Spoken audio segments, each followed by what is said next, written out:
और गोस्वामी जी कहते हैं कि इस चित्रकूट में भगवान कैसे रहते हैं। राम लखन सीता सहित सोहत परन निकेत,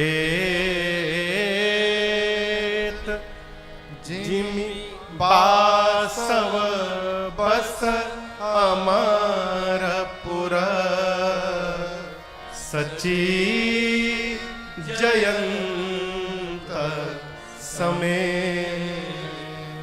पूज्यपाद गोस्वामी श्री तुलसीदास जी कहते हैं कि श्री रघुनाथ जी उस चित्रकूट के पर्णकुटी में मां जानकी और भैया लक्ष्मण के साथ कैसे रहते हैं। जैसे अमरावती देवलोक में देवराज इंद्र मां सची और अपने पुत्र जयंत के साथ जिस ऐश्वर्य से, जिस आनंद से रहते हैं, भगवान चित्रकूट में उतने आनंद से हैं। और आपसे निवेदन करूं, जीवन में आनंद न होना ये अभाव का विषय नहीं है, ये स्वभाव का विषय है।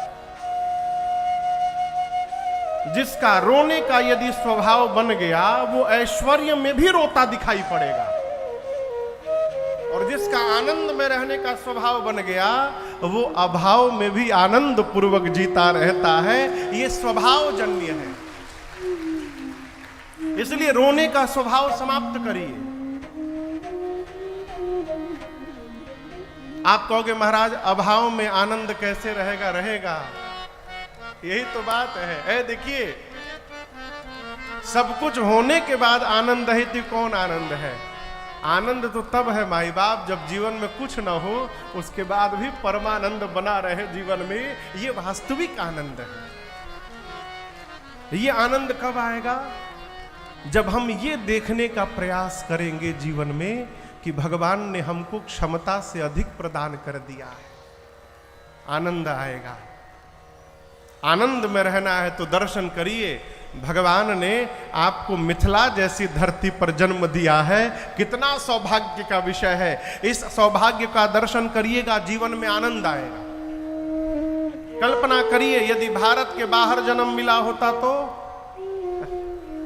ईरान में जन्म मिल गया होता तो, इराक में, उधर लीबिया सीरिया में जन्म मिल गया होता तो, जहां सुबह जगा तो रात को बचेगा कि नहीं बचेगा इसका भी कोई अता पता नहीं है, तो क्या होता?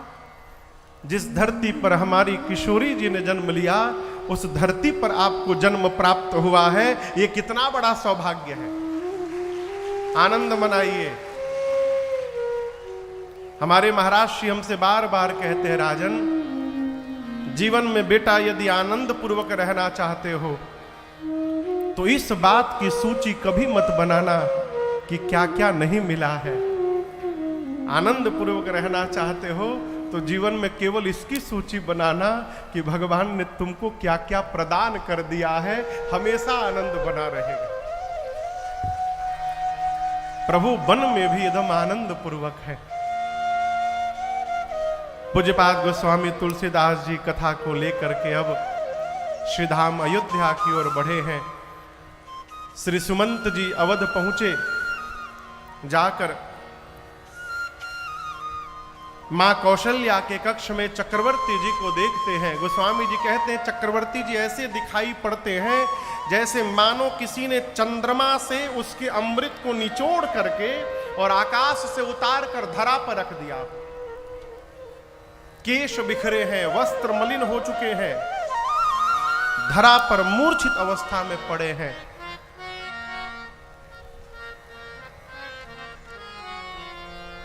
पूरे देश में एक ही स्थिति है वो है?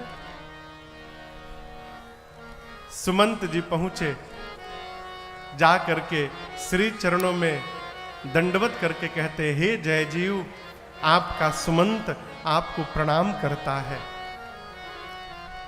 देखि सचिव जय जीव कही,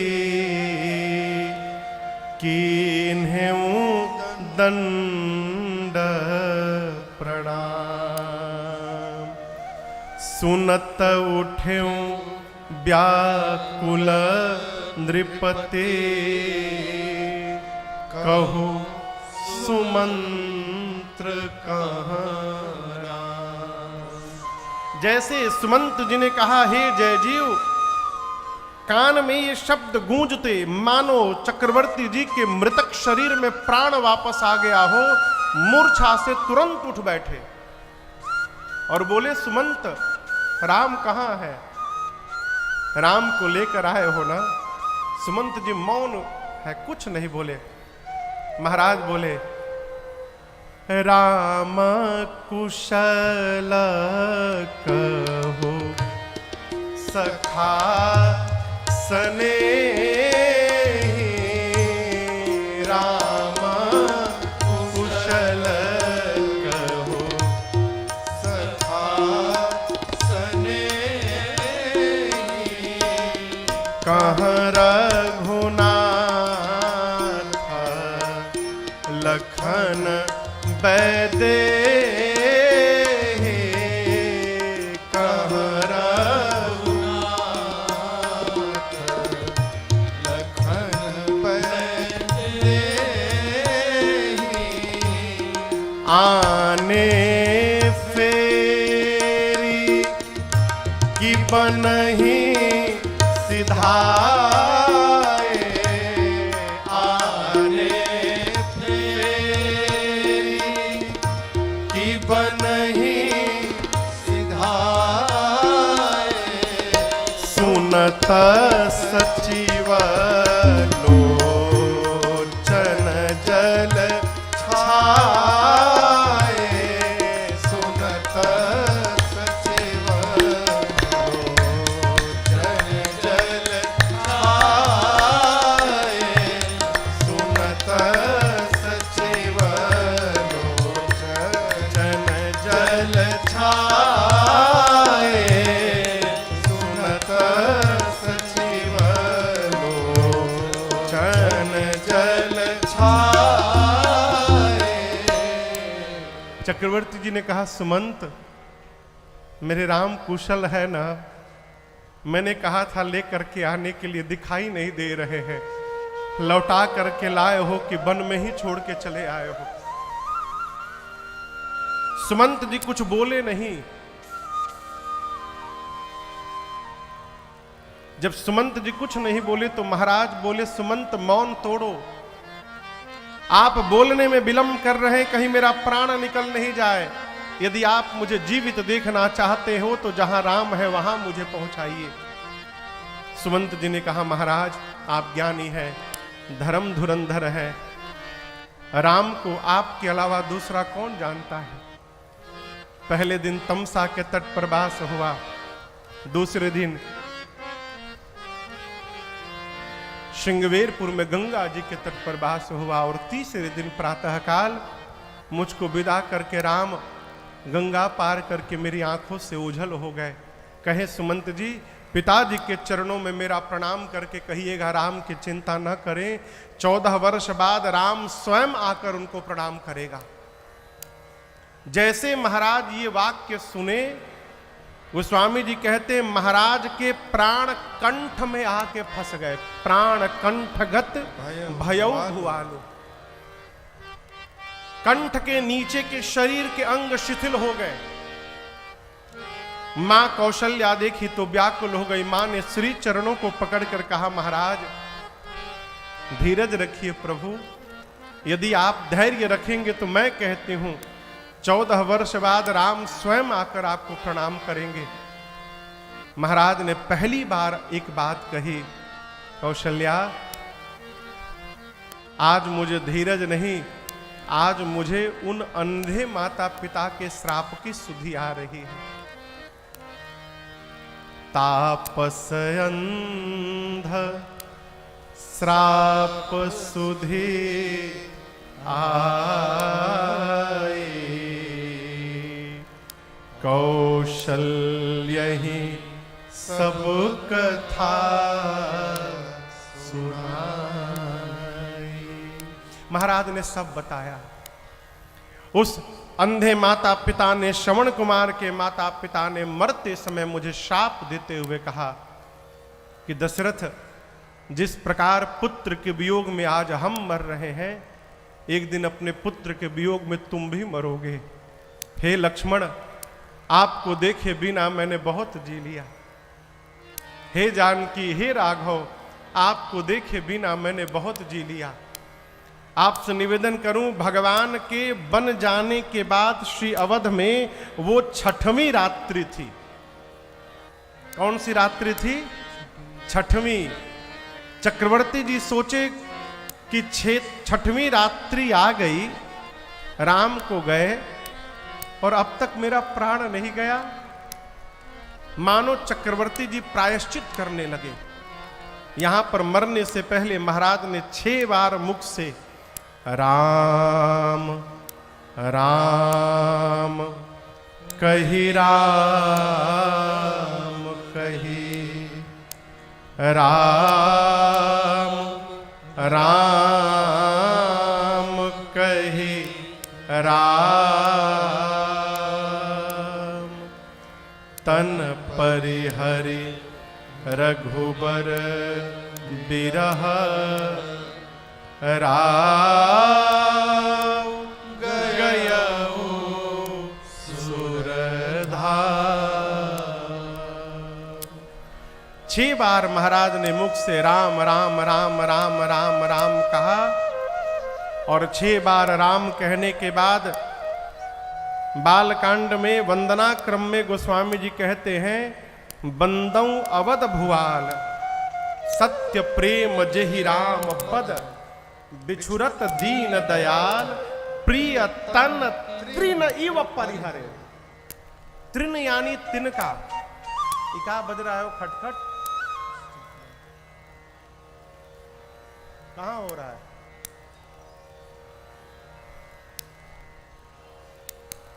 यदि आपके कपड़े पर तिनका गिर जाए, मैं आप लोगों से पूछ रहा हूं, तिनका समझ रहे हैं ना?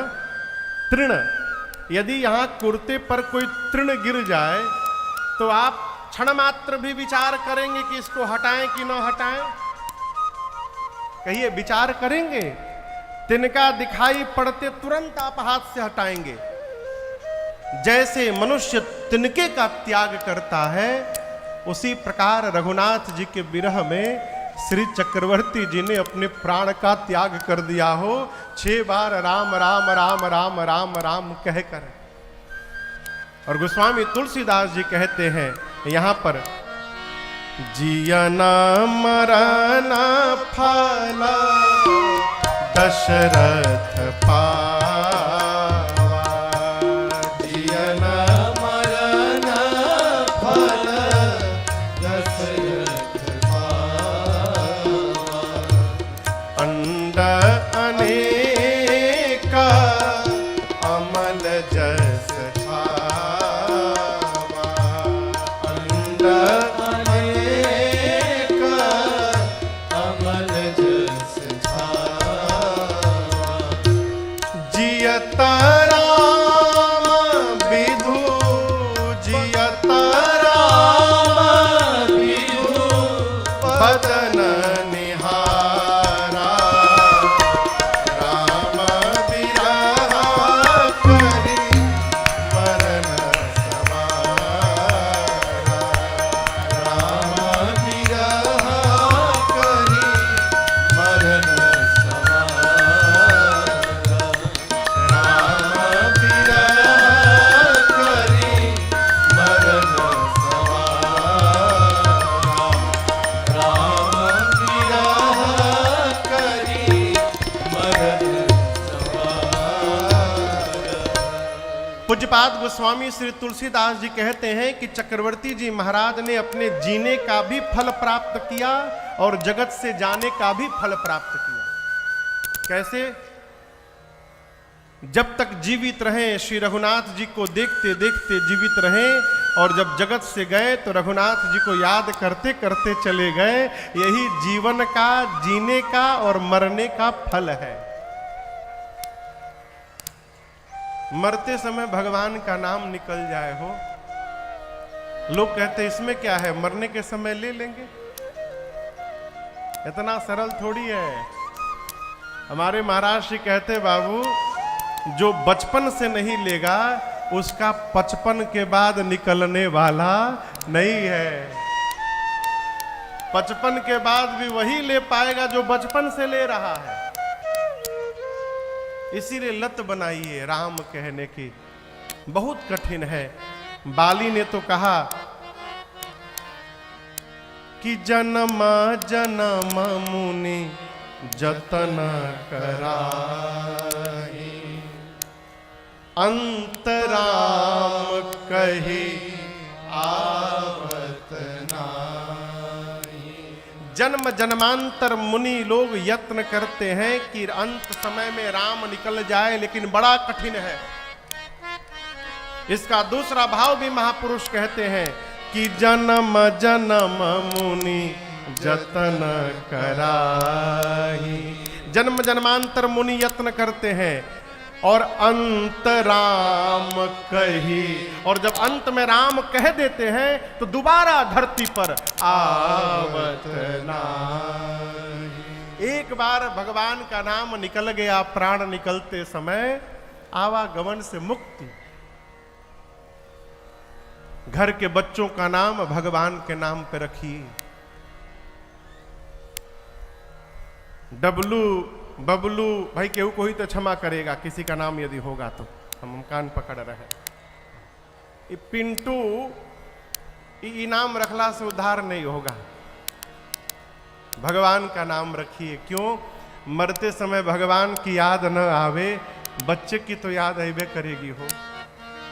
और कहीं बच्चे को बुलाने के भरोसे मुख से मरते समय भगवान का नाम निकल गया तो अजामिल की तरह हमारा भी उद्धार हो जाएगा। अजामिल ने भगवान को नहीं बुलाया, उसने अपने बेटे को बुलाया था। उसका नाम था नारायण। नारायण नाम था। कहां हो नारायण? हे नारायण। भगवान बोले अपने बेटे को नहीं, मुझे नारायण को बुला रहा है। भगवान के पार्षद आ गए अजामिल को ले जाने के लिए। भगवत नाम का उच्चारण करिए। किसी को फोन करिए, हेलो ना बोलिए। हेलो मतलब जिसने टेलीफोन का आविष्कार किया था ग्राहम बेल, उसकी प्रेमिका का नाम था हेलो मार्गरेट।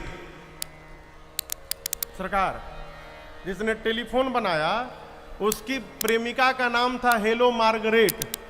उसने टेलीफोन बनाया, रिसीवर उठाया और उठाकर अपनी प्रेमिका को बुलाया, हेलो। अब वो तो बुला के चला गया, हम लोग आज तक उसकी प्रेमिका को बुला रहे हैं। अरे उतना यदि भगवान को बुलाए होते तो भगवान मिल गए होते। इसलिए हेलो न कहिए, भगवान का नाम रखिए। जय सिया राम, राम राम सीताराम। जिस भगवान के उपासक हैं उनका नाम लीजिए। आप नाम लेंगे आपका पुण्य बढ़ेगा, और आपके नाम लेने से सामने वाले के कान में नाम पहुंचेगा, उसका भी पुण्य बढ़ेगा। दोनों तरफ लाभ होगा। राम कहने से तर जाएगा, राम कहने से तर जाएगा,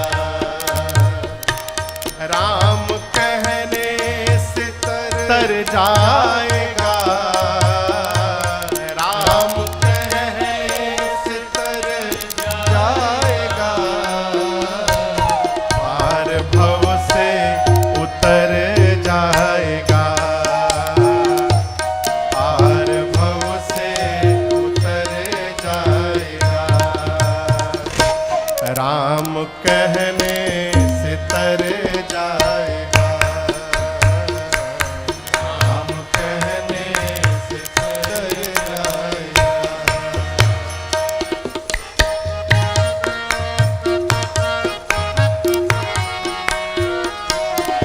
बड़ी मुश्किल से नर तन मिला, बड़ी मुश्किल से नर तन मिला, इनकी करुणा से नर तन मिला, इनकी करुणा से नर तन मिला। सावधान, क्या पता फिर किधर जाएगा, क्या पता फिर किधर जाएगा। राम कहने से तर जाएगा,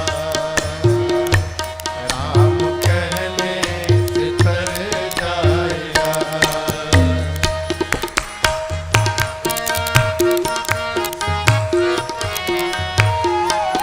होगी घर घर में चर्चा तेरे, होगी घर घर में चर्चा तेरे, होगी डुमरी में चर्चा तेरे, होगी डुमरी में चर्चा तेरे। जिस गली से गुजर जाएगा,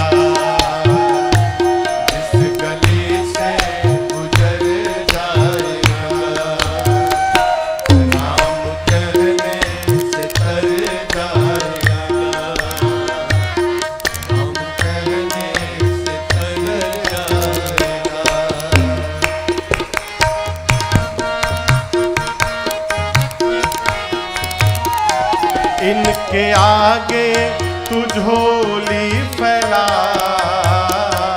इनके आगे तू झोली फैला, प्रभु के आगे तू झोली फैला, प्रभु के आगे तू झोली फैला।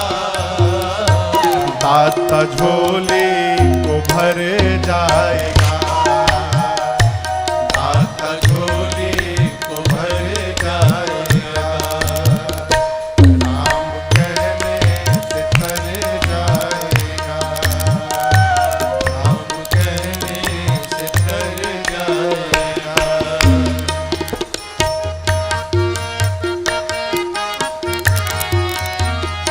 सब कहेंगे कहानी तेरी, सब कहेंगे कहानी तेरी, जग कहेगा कहानी तेरी, जग कहेगा कहानी तेरी। काम ऐसा जो कर जाएगा,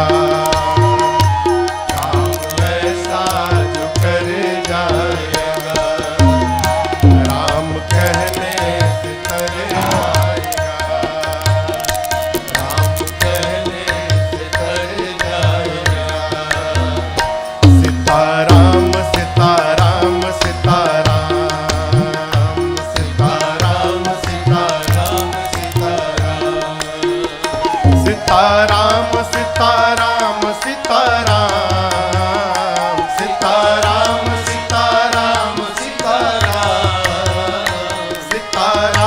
सीताराम सीताराम, सीताराम सीताराम सीताराम, सीताराम सीताराम सीताराम, सीताराम सीताराम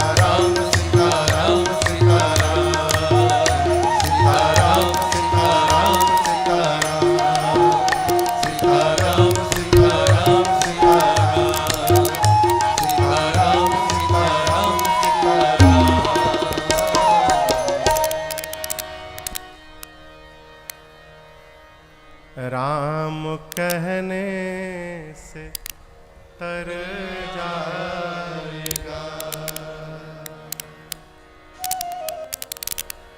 राम कहने से तर जाएगा, पार भव से उतर जाएगा। राम राम कह के 6 बार श्री चक्रवर्ती जी ने प्राण का त्याग किया। माताएं विलाप करने लगी। गुरुदेव भगवान वशिष्ठ जी ने आकर ज्ञान उपदेश किया है। पार्थिव शरीर को नाव में तेल भर करके सुरक्षित कराया और दूतों को भरत जी के पास उनके ननिहाल भेजकर चक्रवर्ती गुरुदेव ने इतना केवल कहा कि जाकर भरत जी से कहिएगा गुरु जी ने स्मरण किया है, बस यहां जो भी घटनाक्रम हुआ है ये भरत जी को बताइएगा मत। और माई बाप भरत जी आए, कैकेयी मैया के पास गए, मां ने द्वार पर स्वागत किया, भीतर ले गई, कुशल क्षेम पूछा मां ने। भरत जी कहते हैं मां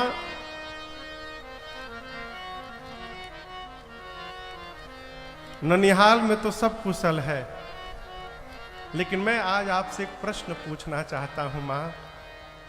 आज के पहले जब जब मैं बाहर से वापस घर लौटा हूं तो द्वार पर केवल आप नहीं दिखाई पड़ी हैं, द्वार पर मेरी बड़ी मां कौशल्या जी और छोटी मां सुमित्रा जी भी दिखाई पड़ी हैं, मेरे पूज्य पिताजी भी दिखाई पड़े हैं, आज केवल आप खड़ी थी मां। मुझे बताइए मेरे पिताजी, कहू कहाँ तात कहाँ सब माता, माँ कहाँ सिया राम लखन प्रिय भ्राता। मेरे भैया कहाँ है, मेरा छोटा भाई लक्ष्मण कहाँ है, मेरी मां स्वरूप मेरी भाभी कहाँ है। मां आज पहली बार न जाने क्यों मुझे ऐसा प्रतीत हो रहा है कि मानो किसी ने अवध के श्री का हरण कर लिया हो। आज पहली बार अवध की प्रजा मेरा मुख नहीं देखना चाहती है मां। मेरे घर में सब कुशल है ना यहाँ पर। कैकेयी मैया ने कहा पुत्र ठीक तो मैंने सब कर लिया था, बेचारी मंथरा ने बड़ी सहायता की, परंतु क्या कहूं पुत्र, विधाता ने एक बात बीच में बिगाड़ दी। भरत जी पूछे क्या हुआ मां। कैकेयी मैया ने कहा लाला सब ठीक हो गया था, लेकिन क्या कहूं अचानक आपके पिताजी नहीं रहे अब। और गोस्वामी जी कहते हैं भरत भैया जैसे सुने पिताश्री नहीं रहे, तात तात हाँ तात हाँ तात कह के भरत जी खड़े खड़े गिर पड़े। जैसे जल से मछली को निकाल करके बाहर कर दीजिए, मछली तड़पने लगती है, भरत जी तड़पने लगे हो। मां ने संभाल किया। भरत जी ने पूछा कारण बताओ, पिताजी को कोई व्याधि नहीं थी मां।